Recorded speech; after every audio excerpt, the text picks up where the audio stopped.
Welcome everybody to another session of Lógicos in Quarentena. And on behalf of the Brazilian Logic Society and of the Logic Interest Group of the Brazilian Computer Society, I'd like to thank you very much, Professor Carlos Olarte, who kindly accepted our invitation to give this talk. Carlos, thank you very much. Okay, thanks Bruno and SBL for the invitation to be part of this seminar, which is a wonderful idea. Everybody's at home, so it's nice to hear research and, in my case, to talk today to you. So I'm going to talk about this work, which is a joint work with Elaine Pimentel and Camilo Rocha. Both of them are in the meeting, so it's good to have the co-authors here. So I'm going to talk about using rewriting logic for proving properties of sequence systems, okay? So let me tell you the start of the story. So everything began in, I think, 14. So we were visiting, Elaine and I were visiting TUVIN, Agata Shabatoni, the team of Agata Shabatoni, and she was working in this kind of system, which is called a knotted system. So those are substructural logics in which, for instance, if you have K copies of A, then you can create an extra copy of A. So this is a generalization and weakening a contraction depending on the, so you can generalize this with M and N for two different numbers, and then you have different substructural rules. Okay, so with some colleagues, Agata, Nikolatos, and Tirui, they propose a very general way of specifying. So when you add this rule to the system, you don't have cut-elimination. But then, so the work of Agata and colleagues, they show how to translate this kind of rules to another kind of, so other rules in which you still have cut-elimination, right? So, but the rule has some problems. So in the sense that if you try to apply this rule, so you need to know how to split the context in different contexts, subcontexts. And then the rule tells you that you have to create several premises. And for instance, you take the first context here and you replicate it K plus 1 times. And then in the second premise, you replicate with K and so on until go to 0 in the last premise. So it's a very difficult rule to apply. So Agata proposed to specify a focus system, which is a kind of a strategy for proof search to control this non-determinism. So in 2016, so this is with Bjorn Lehmann and Elaine and Agata. So we propose a focus system, a lazy system for this kind of structural systems, substructural logics. And the system has several bins, like compartments, to store the rules and to count somehow the number of times you replicate a formula. So doesn't look nice, but that was that was the system. And so we control a little bit the non-determinism of this rule. So, but then we're rewriting logic. So we needed to test somehow. So if these things can prove some things than this one, so faster, so because the systems are equivalent, so that this one proves things faster than this one in some particular cases. So we needed to implement all these things. And the first thing that you think about is Prolog, right? So in Prolog it should be easy to specify this kind of system. So let me come to another system, which is linear logic, and this particular rule of linear logic. So this is the multiplicative conjunction of linear logic, telling you that you have to split your context. So from these premises you prove F, and from these premises you prove G. And this is easy to specify in Prolog, right? So the proof predicate is specifying the probability relation in the logic. So, but then you have to specify this predicate telling you how to split the context. So basically this is telling you that you combine these two things, these two multi-set of formulas or lists, and you get epsilon, and then from gamma you prove F, and then from delta you prove G. So this is specifies this these Horn clauses specify this particular rule of linear logic. But then in rewriting logic and its implementation mode is much more simpler than that. So notice that here I'm writing exactly the same as I have here in the paper. So we have the conclusion of the rule, and we rewrite this conclusion to two different goals. So the one proving F and the one proving G. So you may think that, okay, this is just a matter of syntax, right? So because you're doing exactly the same thing here. But there are more than this. So this is what José Meseguer, which is the father of rewriting logic, he calls epsilon representation distance. So meaning that what you get in the paper is basically more or less the same modulo some little notation, the same that you write in the system of rewriting logic. So this is the first thing. So looks like syntax, but it's much more than that. So why is much more than that? So if you are in propositional logic, so your context usually is represented as a set. So how can you represent sets in rewriting logic?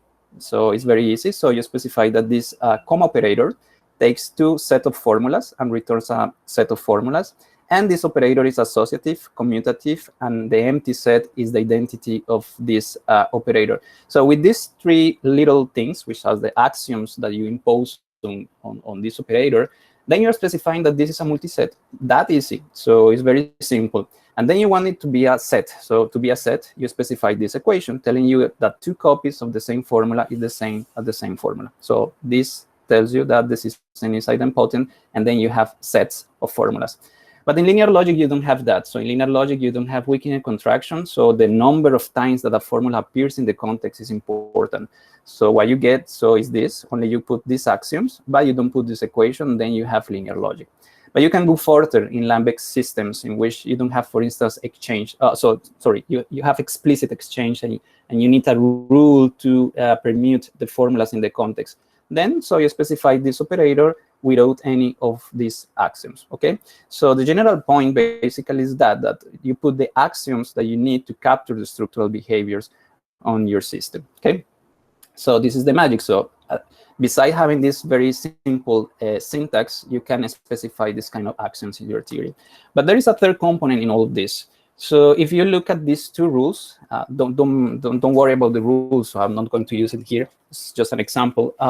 So these two rules have different properties. So the tensor on the left is invertible, meaning that you can apply it wherever you want and you don't lose probability, okay? But the tensor, on the left, I think I say it right, but anyway. So on the right is different because you have to decide how to split this context, right? So this is a decision, and probably you have to do backtracking and try other options to finish your proof. But this one, no, this one is invertible. So rewriting logic gives you the opportunity to specify this rule in different parts of your system. So this one, tensor left, is going to be specified as equation, meaning that you applied the system is going to apply it eagerly and you don't lose probability.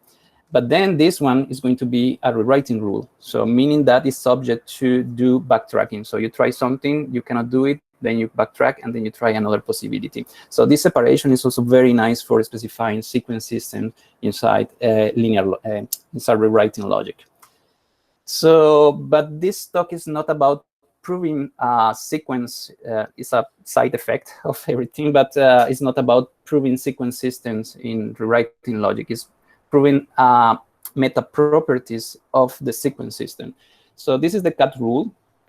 That is the rule that allows you to use lemmas in mathematical proofs. So this is telling you that for proving this theorem, so you can prove a lemma, F, and then use your lemma F to finish your proof. This is the typical the cut rule, okay? So the cut elimination procedure tells you that if for a particular system, if the system satisfies cut elimination, means that if you apply this rule, there is another proof using some proof transformations in which you don't use the cut rule, meaning that you can prove your theorem from the grounds, from the inference rules of your system without guessing any lemma, okay? So in some particular systems, so this implies consistency of the system, the subformula property, and having a cut-free system is nice because you can do automatic reasoning, right? So you don't need the computer to guess these lemmas during your proof, okay? How can you prove cut elimination? So I'm going to focus here in Gensen-style proofs of cut elimination, meaning entirely syntactic, not semantic proofs of cut elimination. And the usual way of proving it is by double induction. I'm going to give the details later. And so there are many cases. So this is exponentially exhaustive. You have to consider many cases. And some of them are easy, some of them are more complicated, right? So, and in some cases, for proving the cut elimination property, you need to prove first that some rules are invertible and some structural rules are admissible, okay? So this is what I'm going to do during this talk. I'm going to use all the machinery of rewriting logic to provide definitions to prove this kind of properties. Admissibility of structural rules, invertibility of inference rules, permutability for some particular cases, and cut. Okay, so I'm going to give you the definition that we came up for proving these properties, and then a little bit of the implementation of everything in Maude, which we call the framework, which is available in this link. So this is a reflective implementation of all these definitions in the Maude system, which is an implementation of rewriting logic. And I'm going to show you that this is general enough for different propositional systems. So I'm going to show you that it works, for instance, for intuitionistic, classical logics, linear logic, and normal modal logics. Okay. So the agenda is like this. I'm going to start with a brief introduction of rewriting logic, not much details because we don't have time for that. Then description of sequence systems and how to encode the sequence systems inside rewriting logic. Then I'm going to give you the definition that we came up to define all these properties inside the rewriting logic framework. And these definitions, they are going to tell you something like this. So if your system, you can prove all this proof obligation, then your system, for instance, has cut-elimination. So those are the kind of definition I'm going to give you in this part. In the fourth part, I'm going to show you the example that we have and a little bit of the implementation, and then I conclude my talk.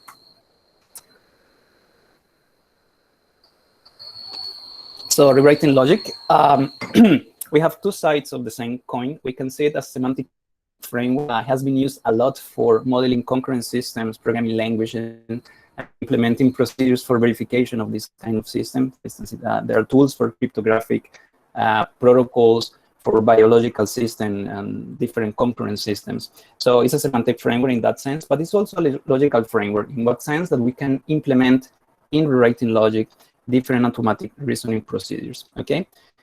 In this particular talk, I'm going to use it in two different ways. I'm going to use it as a logical framework, meaning that I'm going to take a logic, for instance, a logic system for classical logic, and I'm going to encode the rules of classical logic as a rewriting logic theory. And I'm going to show you that you can use rewriting logic for proving sequence of that particular logic. But more interesting, I'm going to use it as a metalogical framework. So what does it mean? It means that I'm going to use the theory of rewriting logic for proving properties such as cut-elimination of the system that I'm going to call the object logic that we are analyzing. Okay. So a rewrite theory is the specification unit in rewriting logic. So what is a rewriting theory is something like this. So we have several parts. So the first part is an equational theory that basically is giving you the signature, the symbols that you use, the syntax of the system that you are specifying. And you have equations in two different sets. The first sets are typical equations. And the second set is a structural axioms, as the one I show you in the beginning. So for instance, associativity, commutativity, and identity, okay? So you have a set of rules of this shape. So from L go to R, if some condition C holds. This is the case, that rule of tensor that I showed you before, okay? And then, so remember that I told you that there are some rules that are invertible that you can apply whenever you want, and there are rules that you have to do backtracking. So this equational theory is going to give you a deterministic system, so kind of functional programming.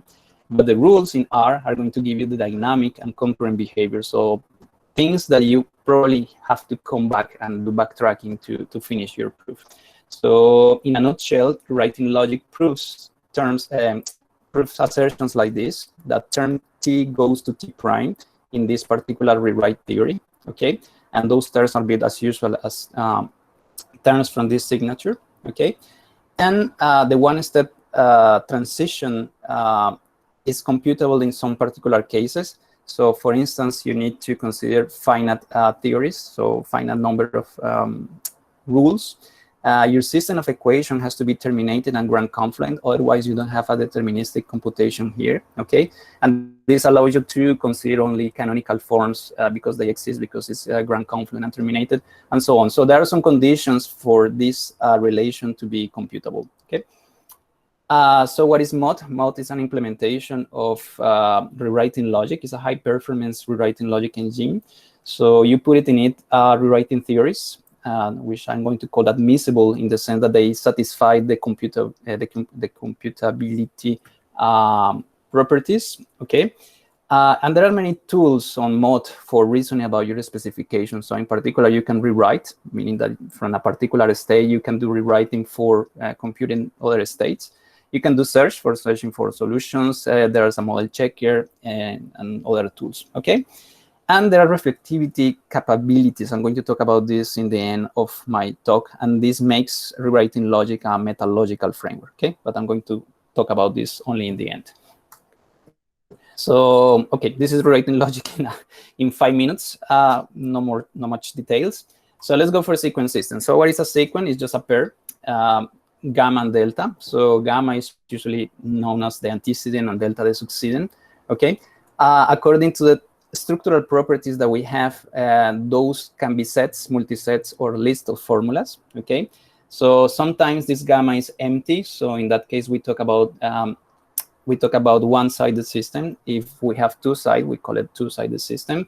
It can be possible also that this delta is only one formula. In that case, we talk about single conclusion system, or they can be many. There can be many formulas here, and we talk about multi-conclusion system. Okay, inference rules in sequence system are like this. So S is the conclusion of the rule, and those are the premises. Can be 0 premises. In that case, we talk about axioms. Can be 1 premise, 2 premises, or more than those. Okay, so S is the conclusion of the rule, and S1, Sn are the premises of that rule. So I'm going to use an example during my talk, propositional logic, intuitionistic propositional logic. Okay, these are the syntax of the logic, as usual. So this is the system G3IP, single conclusion, two-sided. This is the initial rule, as usual. If P is a proposition and you have it as an hypothesis, you can prove it. You can always prove true. This is the rule for disjunction, and so on and so forth. So those are the system for this particular logic. And so what we can do with this, so we need to specify the syntax of the logic and also the inference rules. But this is very simple to do it. So for specifying your syntax is something like this, very simple like this. So we have conjunction. This particular symbol means the parameters, where you put the parameters. So this is a misfix notation, so meaning that you can put the conjunction in the middle in fixed notation. And you have 2 parameters, so the 2 formulas, and then you return the formula. So very simple to specify the connective for conjunction and the others. And then you specify your inference rules. So conjunction on the left, what you do is if you have a conjunction on the left, then you have the 2 formulas on the left. Okay, so I changed the notation, so I'm going to use a semicolon for building multi-sets of sequence. Okay, and conjunction on the right.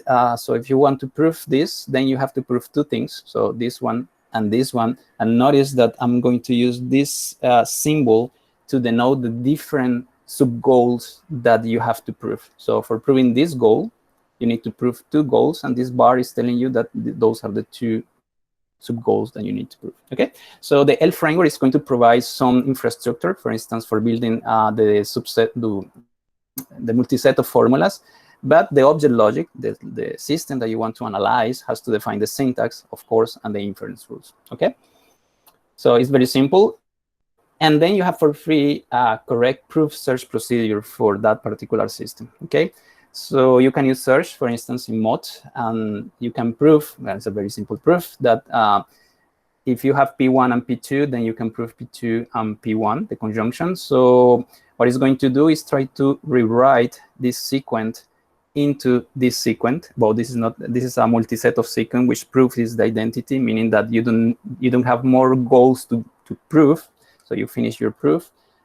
So in this example, it's going to say yes. So, and the proof is in a state 7, so it's a breadth search procedure. So if there is a solution for that, it's going to find the solution at some point, of course. The tree can be huge, and you have to spend a lot of time. But if the solution is there, it's going to find it in some point.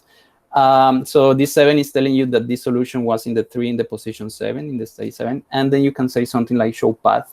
And it's going to tell you, okay, first I apply conjunction on the left, then I apply conjunction on the right, and then I apply twice the initial rule to finish the proofs. Okay, so you can consider this as a proof object of rewriting logic, telling you how to rewrite this to this.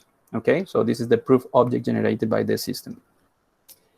But this is not the purpose of my talk, because everybody's going to tell me, yes, so you can do much better with different systems. And of course, this is not going to be as efficient as a state-of-the-art system for intuitionistic logic. But what you can guarantee is that it's correct by construction, in the sense that, so the specification of the rules is quite simple. There is no hacking, there is no heuristic so far for this system. So if it tells you that it's provable, it's because indeed it's provable. Well, unless you did a silly mistake specifying the rules, of course. Okay, so we have an object logic. We specified the rules of the syntax and the rules of the system as a rewrite theory, and you have for free the proof search procedure. But what else? What we can do more with this specification? So let me tell you about two properties that I'm going to prove, the system is going to prove for you. One is admissibility. What does it mean, admissibility? That if you assume that your premises are provable, then the conclusion is provable, okay? So the conclusion is derivable whenever the premises are, okay? And invertibility tells you that all these combinations, all of them are admissible, okay? So meaning that if you assume that S is provable, then you have to prove me that S1 is provable and also Sn, and all of them are provable. So this is invertibility telling you that you can apply that rule and you don't lose probability bottom up in the proof search procedure. So how can you prove invertibility? So this is usually proved by induction on the height of the derivation. So let me show you a little example of that. So this is the proof, well, part of the proof of invertibility of this junction on the left. And then you have considered all the cases of this derivation. So one particular case is when you apply implication on the right. So if you apply implication on the right, what you get is this. So the A is going to your context. And then from this yellow premise, you can assume different things. So by induction, because there is a shorter derivation of this, you can assume that this is provable, okay? And this is also provable. Remember that we are proving the invertibility of this junction on this junction on the left, okay? And then invertibility, remember that you have to prove several goals, one for each premise. So you need to prove two goals. So this is the first goal with F and the second goal with G. Okay, so you apply the only thing that you can do, which is implication on the right. Then you get this, okay? But this is provable because of this, okay? And this is also provable because of this. So this particular case looks easy.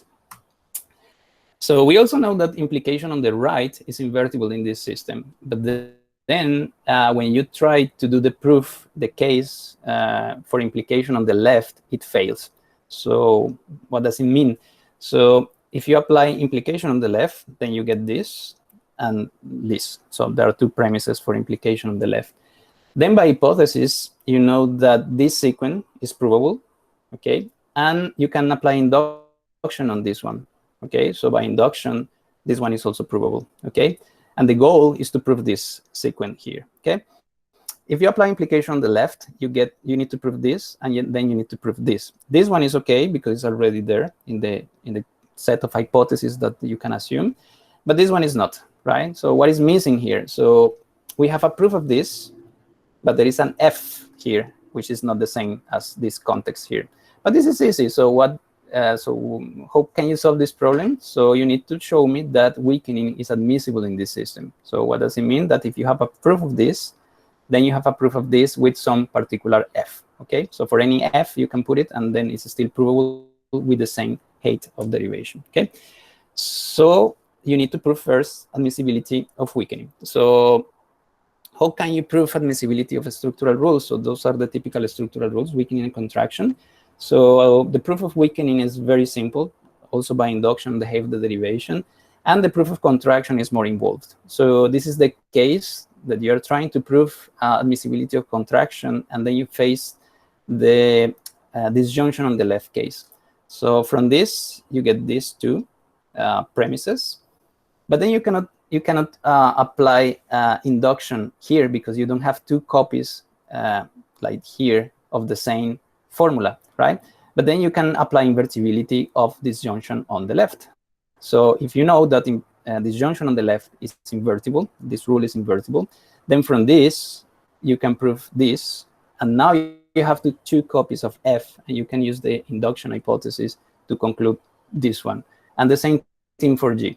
So what is happening is that for proving contraction, admissibility of contraction, you probably need some invertibility lemmas. Okay, so this is the general picture. So for proving some invertibilities, you need admissibility of weakening, and for proving admissibility of weakening, you prove it without any external hypothesis.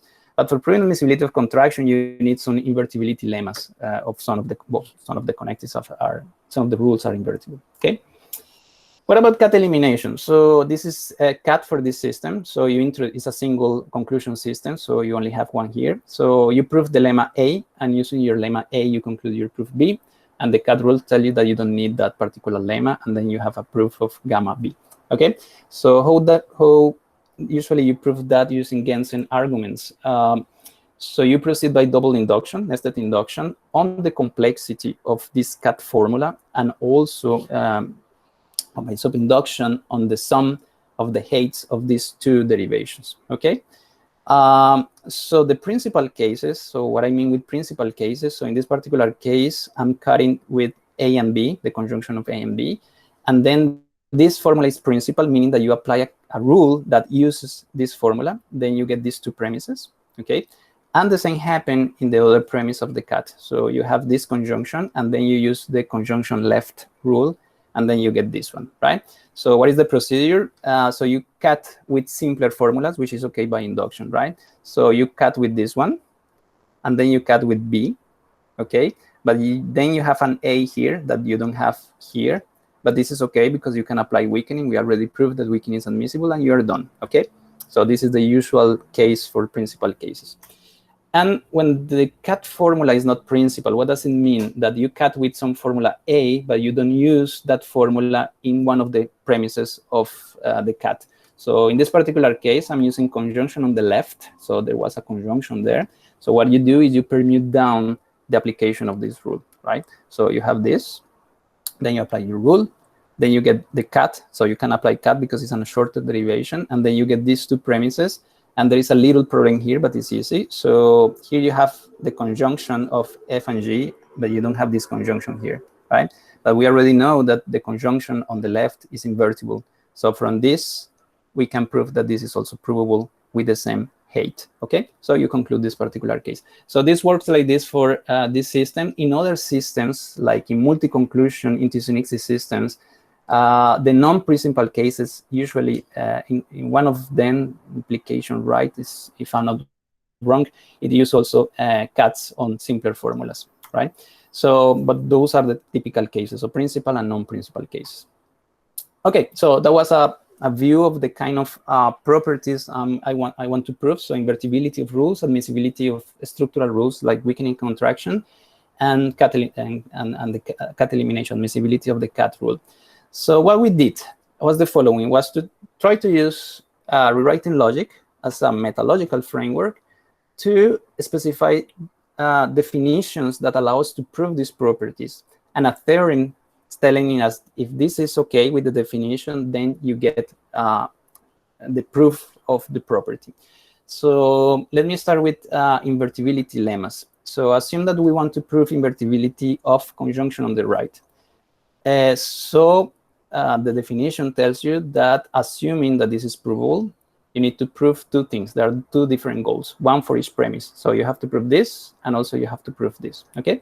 So the first step in our definition, I'm going to give you a definition in a while, tells you the following. So you need to consider all the possible proofs of this sequence. What does it mean? It means that you have to unify the heads of your rule with all the other heads of the other rules of the system. So in this particular example, I'm showing you that how it's possible to apply conjunction on the right and disjunction on the left. So by unification, it means that there should be a context, gamma 3. There should be two formulas, F2 and G2, on the left using disjunction. And there should be two formulas, different formulas on the right, using conjunction. So notice that in this particular system, in this particular sequence, you can apply both conjunction on the right and disjunction on the left, okay? So usually in paper, when you identify this particular case, you work with a ground sequence. So these variables, we converted to fresh constants. So we are going to work with this fresh constant. So this notation means that it's a variable due to unification, and those are fresh constants, okay? And this is very simple to do in rewriting logic using the metalogical properties. So you have variables, and then you can find fresh constants for them, and then you can extend your theory with those fresh constants. So I'm going to talk about this in a while. Okay, so this is the first thing. So you use unification to know when you can apply the two rules, and then you apply the second rule. So the disjunction on the left, and this is going to be the result of applying disjunction on the left using this substitution. Okay, so the third step is the following. So you collect all the information that you have from this derivation. So in particular, so this is provable, and also this is provable. So you can add those as hypotheses for your procedure, okay? But also, since we are proving invertibility of conjunction on the right, so you can apply induction on this one because it's a shorter derivation. So you can also assume this one and this one, okay? And the same thing is going to happen for this one, okay? So this is the step 3. So we collect some information from this case, and we add it as hypothesis, okay?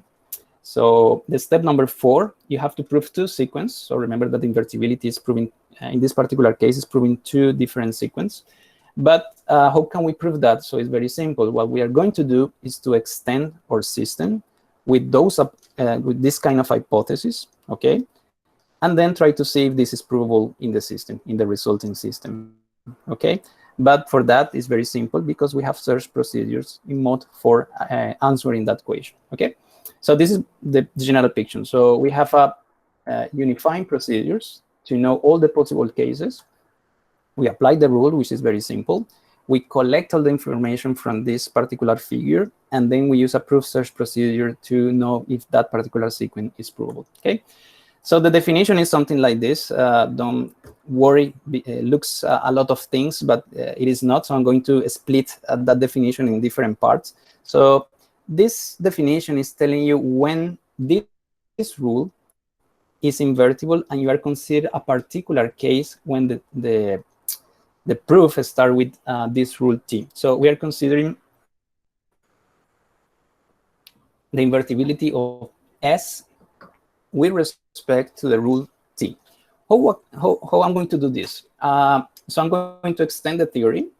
So this is the derivability relation in rewriting logic, meaning that, so from this rewrite theory, I'm going to show you that a particular system, a particular sequence rewrites to proved, okay? So when I write a sequence like this one, so I'm going to show you that this is a sequence. So it means that this sequence goes to proved. And this is the kind of things that rewriting logic is able to prove, okay? So let me split all this huge definition in little pieces.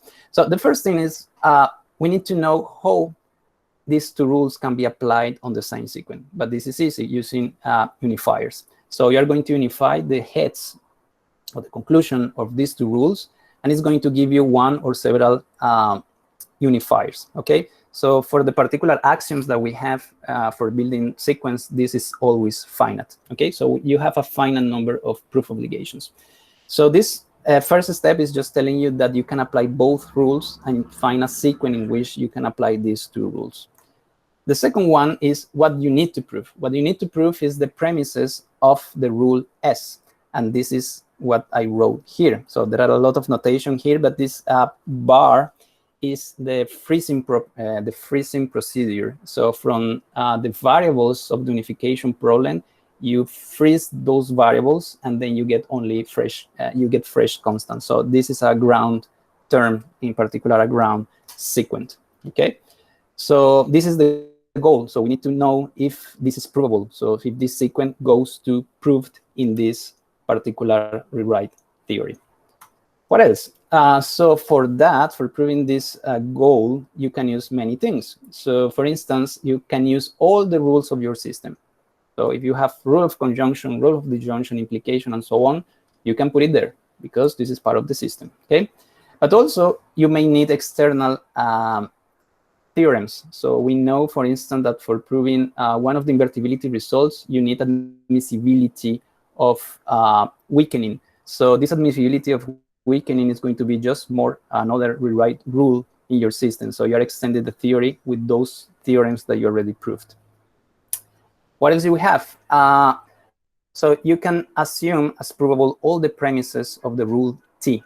So this is this set of sequence. When I write a set of sequence here, it means that those sequence goes to proved, okay? Things like this. So the sequence goes to proved. So we are extending the rewrite theory with all these premises that you can assume as provable, okay? And finally, there is the inductive reasoning. So what does it mean, the inductive reasoning in this particular analysis? That if you can apply the rule S in one of the premises here, you can do it by induction, right? Because those are shorter derivation, and then induction apply on those. So, and then we encode this like this. So we compute a set of unifiers, meaning that you can apply this rule on these premises. This is going to give you a finite set of, it could be empty, meaning that you cannot apply the induction, and this is okay. And then what you get is all the premises of the rule S. So this is the thing that you can assume by induction to be provable, okay? And then, so that definition is for two particular rules. So what you need to prove the theorem is that you have to consider all of them. So the theorem that we prove is the following. So if you have a system, a sequence system, you have a rule that you want to prove to be invertible in that system, you need to prove that this rule is invertible relative with all the other rules of the system, okay? And in that particular case, if that happens, if you can discharge all these proof obligations, so you're proving that this rule is invertible in that system, okay? What about admissibility? Is more or less the same. So we have a definition for the admissibility of this rule with respect to this one. So I'm not going to give the details in this one because it's kind of similar to the other ones. So what you need to prove is the conclusion of the rule.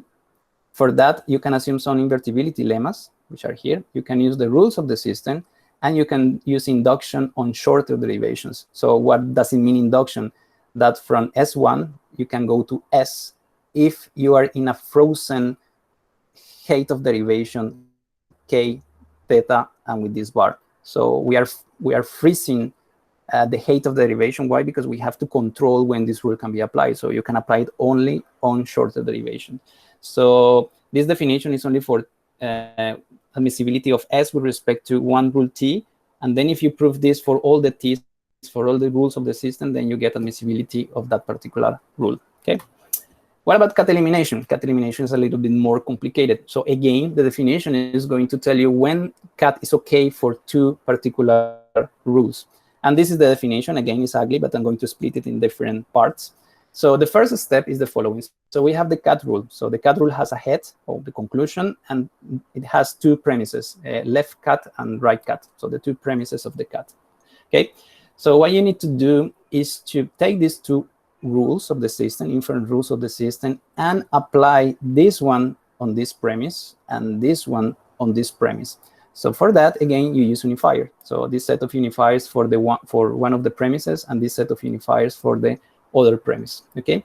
What is the goal? The goal is to prove the conclusion of the cut rule for this particular substitution. And again, we are freezing the variables. So we have a ground sequence to be proved. So this is the first step, just identifying the case that you are proving. It can be many, because this set of unifiers, they can be zero, but they can be more than one.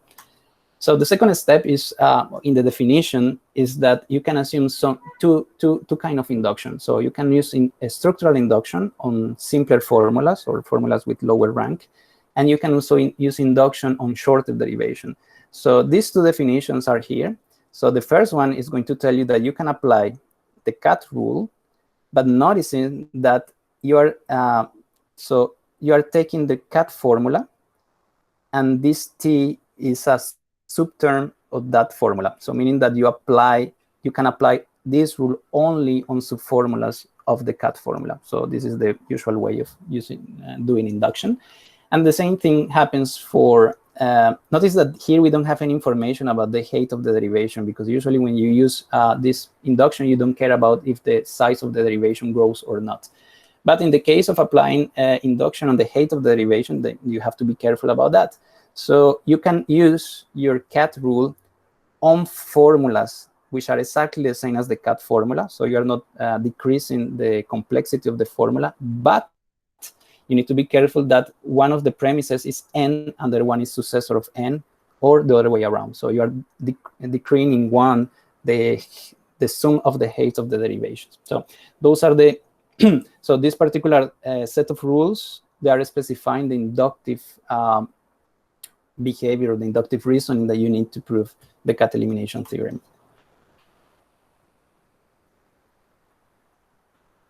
So again, the definition is telling you two particular cases for two rules of the system. So what you need to do is to prove all of the possibilities. And then if all the possibilities, if all the proof obligation are discharged, then you are proving the cut-elimination theorem for this particular system, okay? Okay, so this concludes this part. Again, so what we have are definitions on the rewriting logic framework telling you that if you prove all the proof obligation, then you have the desired property in your system, okay? So those are sound conditions, meaning that if you prove all of them, then you have your property, but definitely they are not complete. So cut-elimination is a very difficult property, right? So if the system is not able to prove it, it doesn't mean that it doesn't hold. So it means that probably you need to put something else. So this is the task of the human. So the system is going to prove some of the cases. Some proofs are more difficult, and then you have to do something. So I'm going to show you what kind of things you have to do. So let me go to the fourth part of my talk. So how we implemented this, don't worry, I'm not going to present code and anything, but just pointing out what was important in rewriting logic to implement all these things. So the first thing is that rewriting logic is a reflective framework. So what does it mean? That it can, there is a universal theory, rewrite theory, that is able to describe the behavior of any rewriting theory. So what does it mean? So if you can prove this for this particular rewrite theory, so this universal theory is able to prove this transformation, so this rewriting. So this is the way of encoding the thing. So you have an encoding for the theory, and there is an encoding for T, and then you go for the same encoding of the theory and the same and this encoding of T prime, okay? And you can build towers of reflection. So you can also do reflection on this, and you have something like this, okay? So you can build a tower of those. So why this is important? Because when I describe the definitions for proving the properties, we have a lot of manipulation on the theory of the object logic. So meaning that we have to add rules. For instance, for induction, you need to include other external theorems. For instance, for proving invertibility using admissibility of weakening, we need to prove a lot this kind of things. So there are a lot of proof obligations telling you if the theory is able to prove this rewriting. So we need to somehow to ask Maude if this is the case. And we need to solve a lot of unification problems. So for all of this, we use the meta level, which is basically the implementation of this universal theory in rewriting logic. So the L framework, which is the implementation for all these definition and theorems, provides the machinery for proving admissibility of weakening and contraction when it's possible. Invertibility analysis, meaning that you give the system, the rules of the system, and it's going to analyze all the rules. So if it tells you true, in that case, so it means that that rule is invertible. If it tells you false, it can be two cases. So if it's not invertible, it could be the case that it's not invertible, but it also could be the case that it's not able to prove it because there was some missing admissibility lemma, okay? It can prove permutability lemmas with some restrictions. I'm going to talk about this maybe in the conclusions if someone wants to know the restrictions. We can prove identity expansion, which is the property that tells you that for any formula, F proves F, okay? Not for atoms, but for any formula. And cut-elimination, which is the nice or the most difficult property in this particular setting, okay? So those are the case examples. So we took the system for intuitionistic logic, the G3IP system. So in this particular case, something nice that we discovered with all this project was the following. So usually in proofs, for proving this kind of properties, you don't know exactly where you need the invertibility lemma, or what are the cases that fail, and or what are the cases that they don't need any external lemma. So it was nice to generate all the possibilities, and then you look at the PDF and say, okay, this one is failing because this is missing, okay? So it's a very nice exercise. So in this particular case, everybody knows that this fails, this particular fails because you need weakening. So we prove weakening. Contraction fails again, but the invertibility of implication on the right is proved extending the system with this theorem, admissibility of weakening, which you already proved. And contraction needs invertibility lemmas, okay? So we did it for G3IP. We did it for the multi-conclusion system for intuitionistic logic. This one is single conclusion. This one is multi-conclusion. We did it for LK, the system of classical logic. Works the same. And the most interesting ones were different systems for linear logic. So we specified 3 systems for linear logic: Maude linear logic and the dyadic system. I'm going to talk about them in a while. So we proved the invertibility lemmas. So this is linear logic. So this is the dyadic system of linear logic.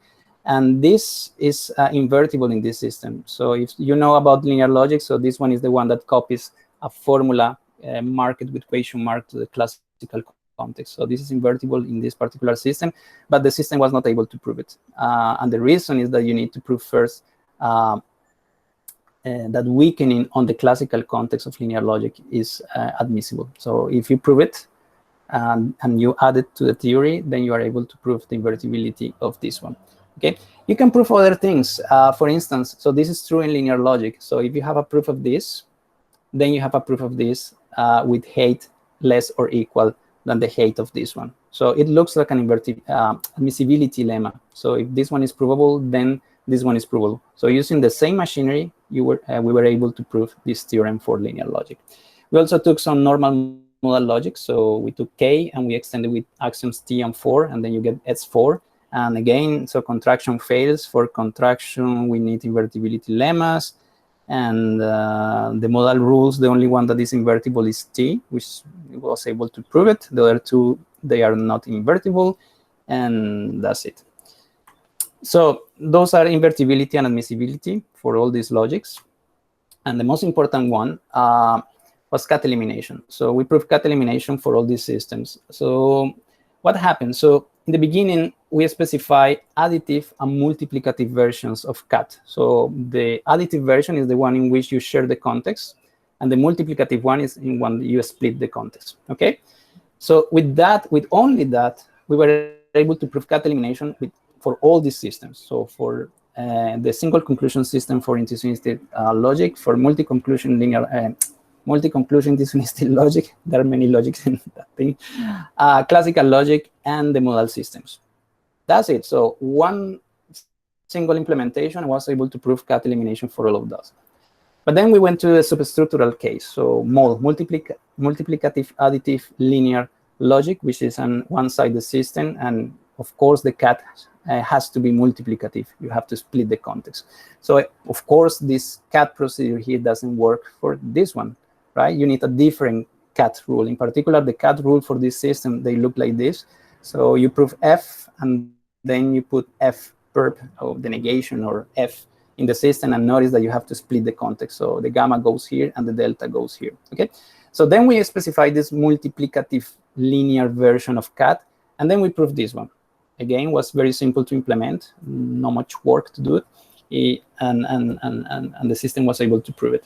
But then we went for something more difficult, so linear logic. So when you put the exponential, then you have problems, or the system is much more interesting. So you have weakening and contraction only on formulas marked with this question mark. Don't worry if you don't know it. So in linear logic, you put this connective on this exponential for telling that you can contract and weaken that formula. And if you put this cut rule, the system was not able to prove it. Again, of course, we knew why it's not provable, right? But it was nice to see the system, the output of the system computing all the possibilities and somehow highlighting where you have to do something smart. Okay, and so that something smart is the principal cases for the exponentials. So when you have a question mark in one side and the bank in the other side. So of course we knew the solution. The solution in the particular case of this system, is to add another cut rule, which is the multi-cut rule. So you cut with bank, and then you cut with n copies of equation f perp. So what we did is to specify a system or extend the procedure that we have here, just to consider in the proofs of this one, the application of this rule on shorter or smaller formulas. And the same, so for proving this, you need this one on shorter formulas, or I think for this one only needs induction on the height, but anyway, so you can add this rule only on shorter formulas or shorter derivation, okay?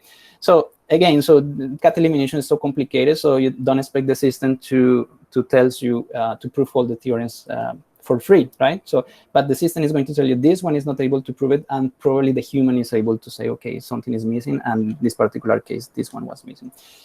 So again, another system for linear logic. So this is the dyadic system. In the dyadic system, you have a separation of classical formulas and linear formulas. So in these classical ones, you can do contraction like here, but for the linear ones, you have to split the context, okay? Again, if you use this one, which is basically the same that we did here for mole, is not able to prove it, okay?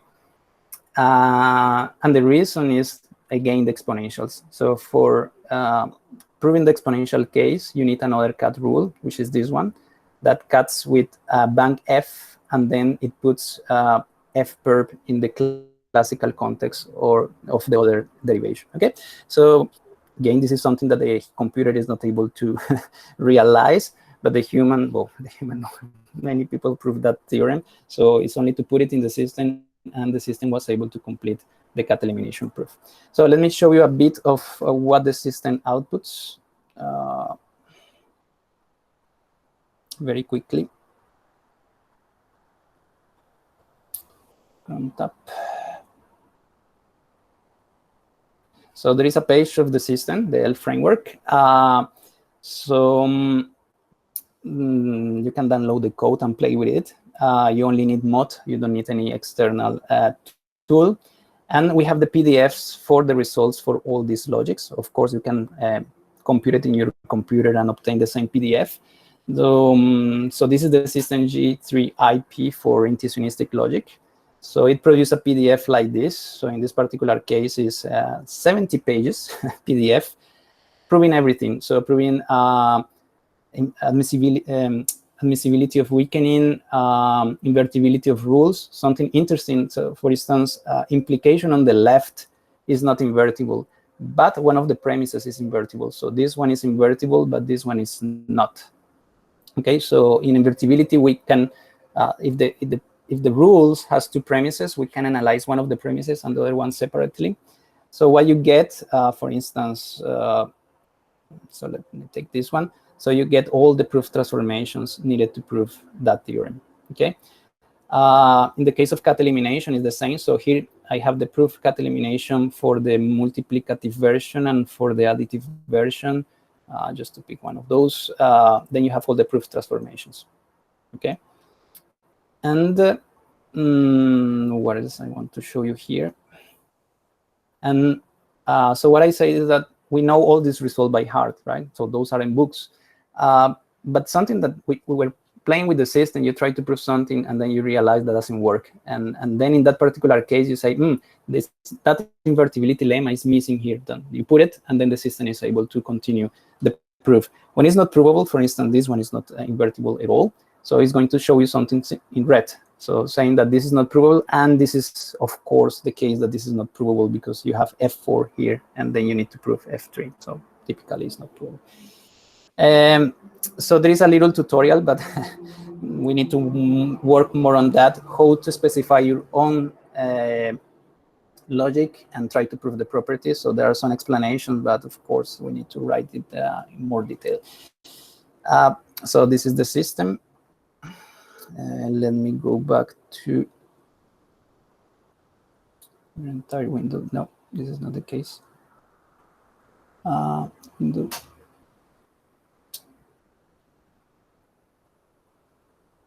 Okay, so to conclude, so what I show you here was that we use rewriting logic as a metalogical framework. in which very easily you can specify the syntax and the inference rules of your logic. We have procedures and definitions to prevent admissibility of structural rules, invertibility of rules, permutability, and cut-elimination. Due to the reflective capabilities of Maude, the implementation was reasonably simple. So once you get used to the meta level, then it was very simple to implement. Few lines, there are no tricks, hacks, difficult. The most difficult thing was to produce the PDF to give you an idea, to produce the LaTeX to produce the PDF. But the reason in implementing the reason of unifying and checking all the rules was very simple. Several successful states, of course, we are open to hear for other logics and test cases. So as far as, so far we only have one user, which is Giselle, and she's trying to prove some properties of a logic for cryptography, for security, if I'm not wrong. So this is the only user we have so far. So what we are planning to do next is to propose conditions for nested and hyper sequence. I don't know if this is going to work, but we are planning to try this kind of things. So one possible criticism is that a mod, so few people use mod in the community. So we need to export somehow the proof objects produced by the tool to some proof assistant. So this is going to be a lot of work because mod does this pattern matching modular axioms. And for instance, that in Coq is very difficult. You need to reason about multi-sets in Coq is very complicated. So, anyway, so it would be nice to do this kind of translations. And we don't have, so when we prove these properties, we write the instructions and then we run mod. But there is no proof assistant-like environment, like prove this and then try this, and then if this fails, try this one. So we don't have this kind of tactical language or infrastructure to make it easier for the user to prove the properties. And that's it. Thank you. Thank you very much, Carlos, for the nice talk. Well, so now I have some time for some questions. We have time for questions and comments. Elaine is just asking something that I would like to ask, maybe to deduct. So she's the co-author. She should know. Yeah, so at some point we talk about deductive for that. But yeah, I don't know. So in deductive, as far as I know, you have also the equational and rewriting mechanism. So probably it's a good option to try. In Coq, because I have done this kind of proofs in Coq, they're really complicated because of basically the multi-set reasoning. So this looks like something simple, but it is not. So it gives a lot of troubles. In Maude was, as I say, was very, very simple to implement and to prove. Well, I would ask about deduct because you know that there is a project to export proofs from deduct to other systems. It goes even to Coq. Not, in fact, not the whole language of Coq is implemented, just a subset, and they will not have the full language. Yeah, I have seen this kind of thing that they take fragments of proof assistant like Agda and Coq, Matita, and they translate everything. So what you have is a universal translator, right? So you put your theory and then you have outputs for all of them. So that will be really cool, but it's going to be a lot of work. I think that Matita, they have the full language. Ah, nice. So any question or comments? Are you thinking about the extension to rules with quantifiers? Thanks, Daniele. So Daniele is asking if we are thinking about quantifiers. So far, we have only propositional system, but specifying first-order system is not difficult in Maude or as a rewrite theory. So in fact, there are works by Jose and probably, well, I don't know exactly who, and I don't want to mention anyone because I'm missing someone. So they have a specification of first-order systems. In fact, they also encode dependent types inside Maude. So I think that we can use, we can also consider first-order systems. And it would be nice to see if we can prove the usual substitution lemmas for finishing the proof of cut-elimination. So in the particular case of quantifiers, you need to use the substitution lemma. So it would be nice to see if we can prove it as easy as it's proved in paper in the framework. Yes, thank you. I was asking because this could be a nice application of the use of the nominal framework. Yeah, if we specify everything in a nominal syntax, for instance, and then because you need the binders and then the renaming, the freshness condition and so forth. Yes, so thank you. It was just now that I'm trying to learn some nominal stuff with you. Yeah, definitely this is something that we have to try at some point. Okay. First order systems. Any other question or comments?